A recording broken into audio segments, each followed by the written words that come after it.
تو آپ علیہ السلام کھڑے رہے لیکن وہ بندہ نہیں پہنچا. بہت دیر کے بعد, کہیں پہ تو آتا کئی دن کے بعد اس کو یاد آیا, ارے میں نے تو وعدہ کر کے آیا.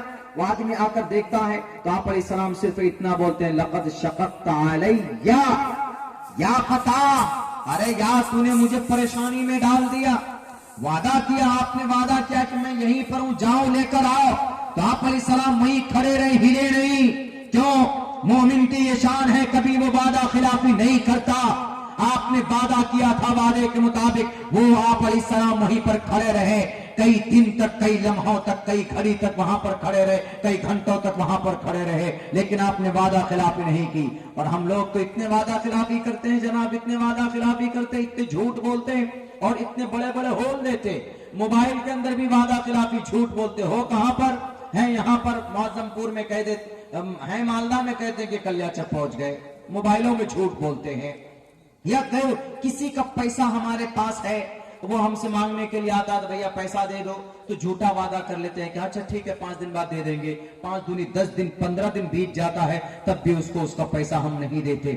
یاد رکھو, کسی سے قرض لیتے ہو تو وقت فوراً اس کو پہنچاؤ. کوئی مزدوری آپ کے پاس کرتا ہے تو فوراً اس کی مزدوری دیجیے. یہ مسلمان کی, یہ مومن کی پہچان ہونی چاہیے. لیکن یہ تمام چیزیں کن میں چلی گئی؟ یہودیوں میں چلی گئی.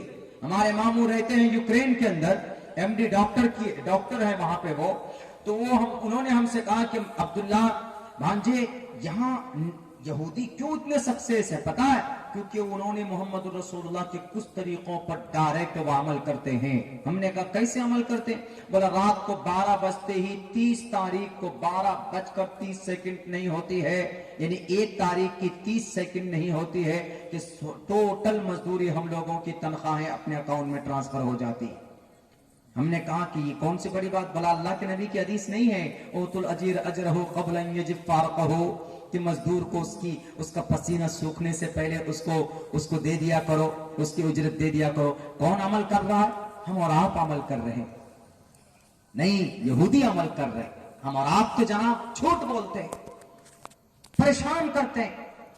ہم پر کوئی پیسہ پاتا ہے, پریشانی کے وقت میں ہماری مدد کی ہے تو نہیں دیتے اس کو, دوڑاتے ہیں, پریشان کرتے ہیں, دوڑتے رہو. ہمارے بدعملی کی وجہ سے آج ہم بدنام ہیں, ورنہ اسلام اپنی تعلیمات کے بلبوتے پر آسمان پر چڑھا ہے. پوری دنیا میں یہودی اور کرسچینٹی کیوں ڈرے, انہوں نے کیوں سازشیں رچی؟ ہماری تعلیمات کو دیکھ کر 2.5 لاکھ مصر کے اندر کرسچینٹیز تھے, لیکن جب وہاں کے عمر بن عاص کے زمانے میں جب ان 2.5 لاکھ کرسچنوں نے اسلام کو قبول کیا بنا تلوار کے, اسلام کی اچھائی کو دیکھ کر, تب جا کر ان کرسچنوں نے سوچا کہ اگر اسلام ایسے ہی اپنی تعلیمات اور نبی کے اخلاق پیش کرتے رہے تو پوری دنیا کو مسلمان بننے سے کوئی نہیں روک سکتا, ہمارے کرسچینٹیز سب کے سب ختم ہو جائیں گے. انہوں نے سازشیں رچی, انہوں نے نبی کے شان میں غلط کتابیں لکھی, انہوں نے نبی پاک علیہ السلام کے شان میں غلط توہین آمیز کلمات کہے.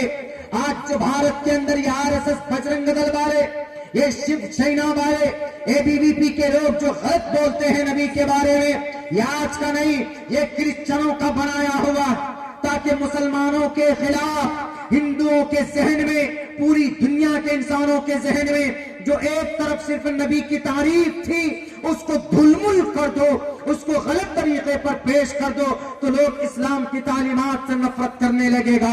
اور آج ہم خود مسلمان اسلام کی تعلیمات کو بدنام کر رہے ہیں. ایک بہت بڑا یہودی ایک مسلمان ٹھیکیدار کو بلا کر لاتا اور کہتا ہے کہ میرا گھر بناؤ. کتنے دن میں بناؤ گے؟ کہتا ہے کہ 15 دن میں بناؤں گا. کہا کہ ٹھیک ہے 15 دن میں بنا کر دینا. تو وہ ٹھیکیدار 15 دن نہیں بلکہ 17 دن لگ جاتے اس کو گھر بنانے میں, 17 دن. تو وہ یہودی کہتا تم نے 2 دن لیٹ کیا ہے. تو وہ بیچارہ ہاتھ جوڑتا ہے, مسلمان ٹھیکیدار کہتا ہے کہ گرو جی ایسا ہے میرے پاس پیسے نہیں ہے, غلطی ہو گئی, میں نے پھر بھی رات دن کوشش کر کے کام کر کے آپ کا کام میں نے 17 دن میں پورے کیے. جو ایگریمنٹ تھا 15 دن کا اس سے 2 دن ایکسٹرا زیادہ خرچ ہوا ہے, ہمیں معاف کر دیجئے, اس کے پیسے آپ کاٹ لیجئے. لیکن وہ یہودی اس کو پریشان کرنے لگا, ایک مہینہ بیت گیا، 2 مہینہ بیت گیا، 3 مہینے بیت گئے، کئی مہینے